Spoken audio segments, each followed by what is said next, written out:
بسم الله الرحمن الرحيم الحمد لله رب العالمين وأصلي وأسلم على سيد الأولين والآخرين سيدنا محمد وعلى آله ومن اهتدى بهديه واستنى بسنته إلى يوم الدين ክፍል 4 የአቂዳ ትምህርታችን እንደቀጠለ ነው። የተውሂድ ክፍሎችን በማየት ላይ ነበርን። ዛሬ ኢንሻአላህ ተውሂድ الاسماء والصفات የሚለውን ሶስተኛ የተውሂድ ክፍል የምናይ ይሆናል። የአላህን Subhanahu Wa Ta'ala ስምና ባህሪያት የሚዘክሩ የቁርአንና የሐዲስ ትምህርቶችን ያለ ማዛነፍ ወይም ደግሞ በዚህ በአቂዳ እምነት ላይ የመጡ የቁርአን አንቀጽ ወይም ደግሞ የሐዲስ አስተምሮችን ያለ መቀነስ ያለ መጥምዘዝ ያለ ማዛባት መቀበል ነው።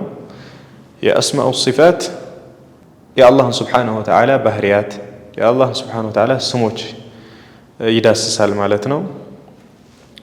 ከነዚህ ጥቅሞችና ፋይዳዎች መካከል አላህን Subhanahu Wa Ta'ala እንድናውቅ ያደርገናል። አላህን ስናውቅ ደግሞ እየፈራነውና በትክክል ተቅዋውን እየተገበርን እንሄዳለን ማለት ነው። አላህን Subhanahu Wa Ta'ala እንድንቀርብ ያደርገናል። ቁርአንን ለመረዳት ታላቅ የሆነና መጠነ ሰፊ የሆነ ሚና ይኖረዋል ማለት ነው። ከማህበረሰቡ ጋር ያለንን ግብረገብነት ያጠናክረዋል ያበለጽገዋል ማለት ነው። እንደገና ስርዓትና አዳብን ታስተምረናለች ማለት ነው። ከአላህ Subhanahu Wa Ta'ala ስም አላህ Subhanahu Wa Ta'ala 99 ስሞች እንዳሉት መልካምና ውብ የሆኑ ስሞች እንዳሉት ተገልጾልናል። ከነዛ መካከል የመጀመሪያው አላህ የሚለው ትርጉሙ ምንድነው የሚለው እናነሳለን። አላህ የሚለው ትርጉሙ ተመላኪነት እንደሚገባው የሚጠቁም የአላህ Subhanahu Wa Ta'ala ታላቅ ስም ነው ማለት ነው። አርራህማን የሚለው ደግሞ ፍጥረቱን በእዝነቱ አካታችና ጠቅላይ የሆነ ነው።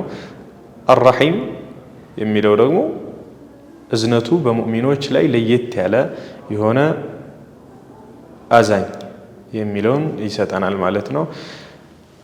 አልመሊክ የሚለው የአላህ Subhanahu Wa Ta'ala ስም ደግሞ በንግስናው ብቸኛ በንግስናው የፈለገውን ነገር ሰሪ አስተናባሪ መሆኑን እንደዚሁ ይገልጻል ማለት ነው። አልቁዱስ የሚለው ስሙ ከህዋስና ከግምት የጸዳ ማንኛውም አላህ Subhanahu Wa Ta'ala የሚያስብና የሚያስተውል ሰው በፍጹም ይህ ነው ብሎ ሊያስተውለው ወይም ደግሞ ይህ ነው ብሎ ሊስለው የማይችል ላቅ ያለ ጌታ መሆኑን ያመለክታል። አልቁዱስ የሚለው ስሙ ሌላው አሰላም የሚለው የአላህ Subhanahu Wa Ta'ala ስም ከአይብ የጸዳና ሰላምን የሚዘረጋ ጌታ መሆኑን ያመለክታል።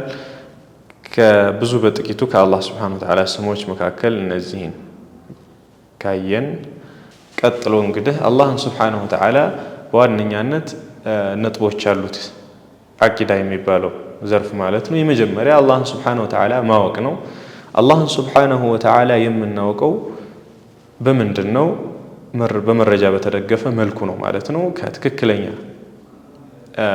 ሐዲስ እና ከቁርአን በመጣልን ምንጭ ማለት ነው። አላህን ማወቅ ስንል አላህን አንድ ማድረግ የሚለው ይነሳል። አላህን አንድ ማድረግ ስንል ደግሞ ለሶስት እንከፍለዋለን። የመጀመሪያ አላህን Subhanahu Wa Ta'ala በንግስናው በተቆጣጣሪነቱ ብቸኛ ማድረግ፣ ሁለተኛው ደግሞ በተመላኪነቱ እሱም ብቸኛ ማድረግ፣ ሶስተኛ ደግሞ በመልካም ስሞቹና በተከበሩ ባህሪያቶቹ እሱም ብቻ መነጠልና አንድ ማድረግ። እነዚህን ሶስት ነጥቦች ጠቅልሎ ይይዝልናል። ሌላኛው ከዚህ በመቀጠል ሁለተኛ በአላህ Subhanahu Wa Ta'ala ካመንን በኋላ ቀጥሎ ደግሞ የሚመጣው ነጥብ በመላእክቶች ማመን ይሆናል ማለት ነው። በመላእክቶች ማመን ምንን ይዟል ምንን አካቷል የሚለውን በቀጣይ ክፍል የምናየው ይሆናል። جعلني الله وإياكم ممن يستمعون القول فيتبعون أحسنه والسلام عليكم ورحمة الله وبركاته.